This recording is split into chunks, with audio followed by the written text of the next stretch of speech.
Bismillahirrahmanirrahim. Assalamualaikum warahmatullahi wabarakatuh. Apa kabar sahabat semua? Semoga dalam keadaan sehat walafiat. Saya Dr. Sri Sundari SHMN mengajak sahabat semua untuk sukses bersama. Sahabat, materi kita kali ini adalah kemampuan berpikir efektif. Sahabat, berawal dari pemikiran. Orang-orang sukses berpikir dengan cara sangat berbeda dengan orang-orang yang belum sukses. Orang sukses membaca buku yang akan membentuk dirinya untuk berpikir positif.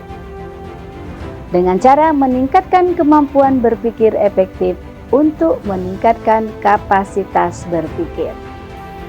Sahabat, berpikir positif itu sangatlah penting. Semua hal berawal dari pikiran. Hidup kita berjalan sesuai dengan pikiran kita. Oleh sebab itu sahabat, hal yang kita pikirkan sangat menentukan jati diri kita. Jati diri kita menentukan apa yang akan kita lakukan. Pikiran kita menentukan takdir kita. Takdir kita menentukan yang akan kita wariskan. Sahabat, kita lihat di luar sana, orang-orang yang berhasil mencapai puncak keberhasilannya akan berpikir berbeda dengan orang-orang yang belum mencapai puncaknya. Oleh sebab itu sahabat, kita bisa mengubah cara berpikir kita untuk menjadi sukses. Cara meningkatkan kapasitas kita berpikir bisa dengan keberhasilan mencapai tujuan perlu tindakan. Sahabat, bila kita berpikir harus ada tindakan, yaitu action. Jangan NATO, no action, talk only. Mari kita memikirkan ide menghargai pikiran sahabat. Sahabat, menghargai pemikiran baik secara terus-menerus.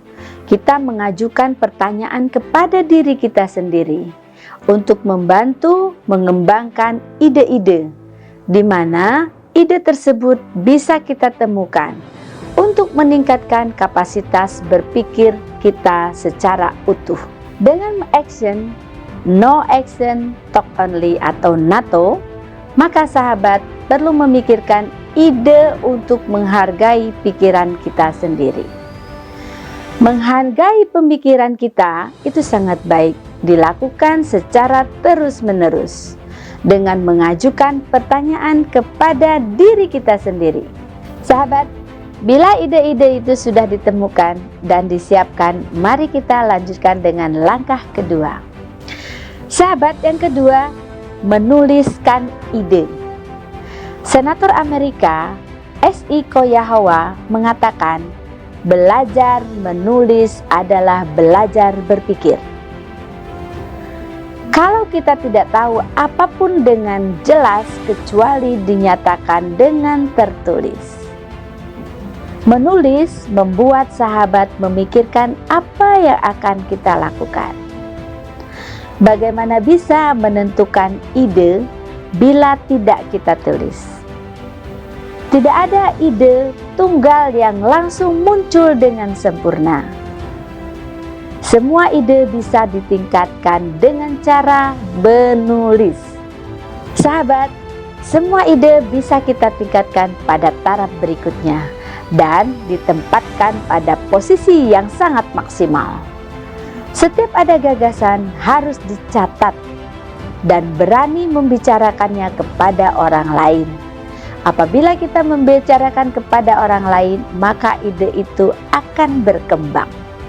Dengan menulis dapat memaksa sahabat mengartikan isi pikiran. Pikiran kita tergambarkan secara virtual.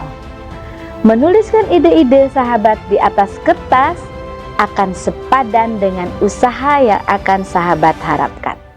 Sahabat, apakah sahabat tahu? Yang membuang-buang waktu sahabat adalah mencari benda-benda yang hilang. Itulah alasannya saya katakan harus ditulis setiap ide-ide yang ada. Ketika mendapat ide yang bagus, kita harus menjaganya agar tidak hilang. Sahabat, poin keempat, memikirkan kembali ide-ide. Tujuan mengevaluasi pikiran adalah untuk menentukan pikiran kita baik atau tidak. Apakah pikiran kita itu menjadi ide-ide yang tepat? Mungkin kita harus bisa menulis seperti yang di awal saya sampaikan. Tetapi yang lebih gampang, gunakan aplikasi, mungkin ada di gadget sahabat. Tindakan evaluasi berikutnya dengan cara melihat apa yang kita tulis pada pagi hari. Bila ide itu bagus, maka kita jalankan. Jangan lupa, bila ide itu tidak baik, maka kita segera lupakan. Apakah ide itu masih baik pada kita? Atau kita tanya kepada orang lain, apakah ide itu masih relevan pada orang lain? Bagaimana, di mana, kapan saja bisa kita pakai bila ide itu baik? Dan kita harus bertanya siapa yang bisa membantu untuk mengevaluasi ide tersebut. Menyatakan ide kita, mengkoreksi ide kita, dan mengekspresikan pemikiran kita. Ide tidak hanya dipikir, tapi dibicarakan. Apa alasannya kita untuk membicarakan ide kita? Dengan berbicara, apakah kepada teman, kepada atasan, atau kepada siapapun yang kita anggap bisa merestukan ide kita, maka perasaan kita nanti akan terungkap. Oh, ternyata ide ini bisa kita jalankan.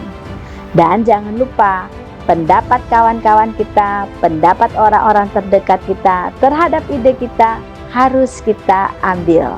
Sahabat, poin yang kelima, kita harus memaparkan ide kita. Kita harus menceritakan ide-ide besar kita. Menceritakan ide kepada orang lain sama dengan menambah ide-ide yang baik. Cara berbagi pemikiran dengan orang lain. Yang pertama, kita harus memaparkan ide-ide kita. Ide-ide bagus kita ceritakan. Kita harus menyampaikan keinginan kita agar keinginan kita tercapai.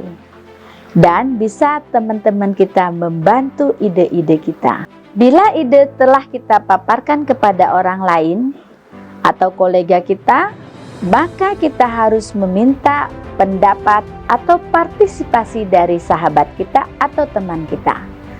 Ajukan pertanyaan yang mendasar kepada mereka. Apakah ide kita benar-benar baik? Apakah benar-benar ide kita sesuai dengan kondisi yang saat ini? Ketika ide kita bagus dan dianggap bagus, maka kita pada posisi yang aman. Dan bila ide kita kurang bagus, maka kita harus melihat solusi yang disampaikan oleh sahabat kita. Oleh sebab itu sahabat, kita harus memberikan ruang untuk penilaian pemikiran kita atau ide kita. Ide yang terbaik adalah itulah ide yang menjadi menang. Sahabat, poin ketujuh, kita harus memperlihatkan ide-ide besar kita dengan cara memperluaskan pemikiran kita. Kita harus baca ide kita dan kita bawa keluar ide kita.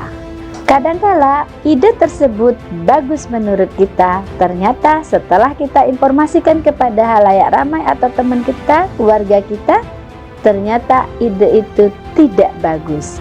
Oleh sebab itu sahabat, betul-betul sangat penting untuk menginformasikan ide kepada orang lain. Sahabat, poin yang ke-8, kita selalu mempertanyakan ide kita dengan cara memperluas pemikiran kita. Setelah kita memperlihatkan ide besar kita, kita harus bertanya dan selalu mengevaluasi selama 24 jam. Apa yang dipelajari setelah kita melihat apakah ide itu masih layak atau tidak? Apakah ide itu bisa kita laksanakan apa tidak? Dan pendapat orang lain sangat penting. Sahabat, semakin banyak pertanyaan yang kita ajukan di awal dan semakin baik nanti prosesnya. Untuk itu sahabat, bila ada koreksi, ataupun tambahan atau sanggahan terhadap ide-ide kita, jangan kita menutup diri, tetapi kita harus terima ide-ide tersebut sebagai pemikiran. Sahabat, poin yang ke-9 adalah merangkul ide. Merangkul ide sama dengan memiliki pemikiran. Hal hebat terjadi ketika seseorang menjadikan dirinya atau mempercayai dirinya untuk memiliki ide. Memiliki ide sejatinya dengan menambahkan ruang buat kita untuk berpikir bagaimana ide ini bisa kita jalankan. Sahabat, memiliki ide besar sejatinya sama dengan menempatkan uang kita pada posisi investasi. Ide besar sama dengan investasi. Semakin besar ide kita, semakin besar juga peluang kita untuk berinvestasi. Bila kita berinvestasi, tentunya kita harus berharap bahwa usaha kita harus berhasil. Sahabat, poin berikutnya yang ke-10, meluncurkan ide. Sama dengan menerapkan pemikiran. Ketika sahabat meluncurkan ide tersebut akan diterima oleh masyarakat, persis yang kita inginkan. Oleh sebab itu sahabat, peluncuran ide tersebut harus betul-betul kita yakini. Bila kita yakin ide kita besar dan sukses, maka ide itu akan sukses. Dan jangan lupa, ide ini sudah tertanam di alam bawah sadar kita.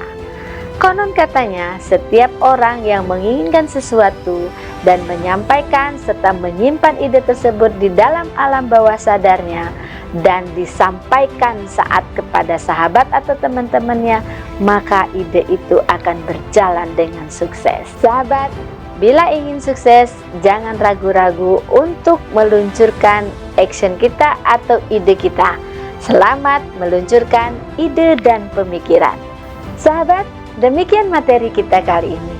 Jangan lupa ikuti materi selanjutnya. Billahi taufiq wal hidayah. Wassalamualaikum warahmatullahi wabarakatuh. Salam bahagia.